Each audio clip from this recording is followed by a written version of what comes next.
বুলডেক ramen খাইতে ইচ্ছা করতেছে, তাই এখন রান্না করব।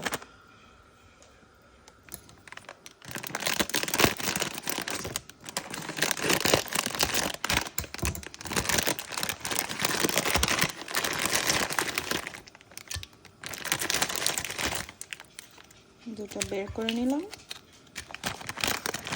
এটাকে সিদ্ধ বসায় দেব।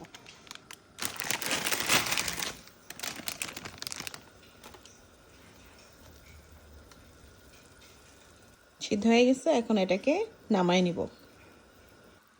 এই পানির মধ্যে ছেড়ে দেব ডিম।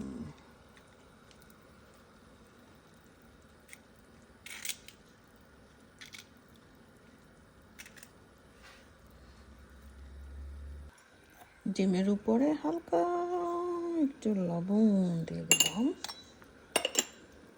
এটাকে উল্টে দিলাম, যেহেতু আমার কাঁচা ডিম খাওয়া যাবে না, কুসুম এটাকে ভালো করে সিদ্ধ করতে হবে।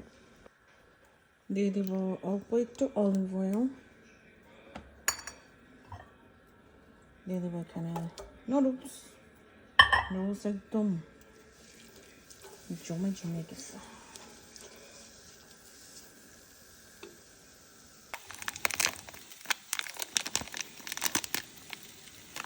এটাকে ছিঁড়ে এটাকে দিয়ে দিলাম। আমি এটাকে স্যুপের মতো করে খেতে চাচ্ছি না, তো যার জন্য আমি সবসময় স্যুপের মতোই খাই, কিন্তু আজকে ঝরঝরা করে খাওয়ার ইচ্ছা আমার। এক এক সময় এক একভাবে খাইতে ইচ্ছা করে আমার। তো এটাকে দিয়ে দেব ঝাল ঝাল আর ঝাল। ঝাল খেতে ইচ্ছে করছিল,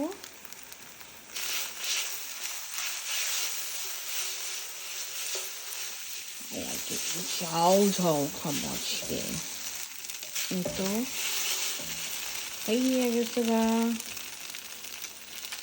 আমার নুডলস,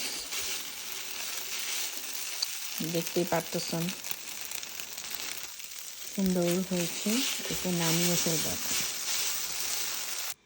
হয়ে গেছে আমার নুডলস, একদম ধোয়া ওঠা নুডলস, দেখতে পারতেছেন অনেক ইয়াম্মি ইয়াম্মি হয়েছে। আপনাদেরও যাদের এরকম আমার মতো নুডলস খেতে ইচ্ছা করবে, শর্টকাটে বানিয়ে ফেলবেন।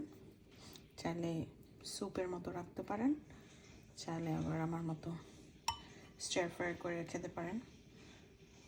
এই পিঙ্ক নুডলসটা অনেক মজা, আপনারা খেয়ে দেখতে পারেন যদি এখনও কেউ না খেয়ে থাকেন।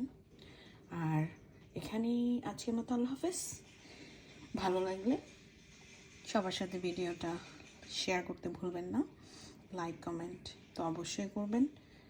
আপনি আমার প্রোফাইলে এসে কমেন্ট করে যাবেন, আমিও আপনার প্রোফাইলে গিয়ে ভিডিও দেখে পিকচার দেখে কমেন্ট করে আসব এবং ভালোবাসা দিয়ে আসবো। আল্লাহ হাফেজ।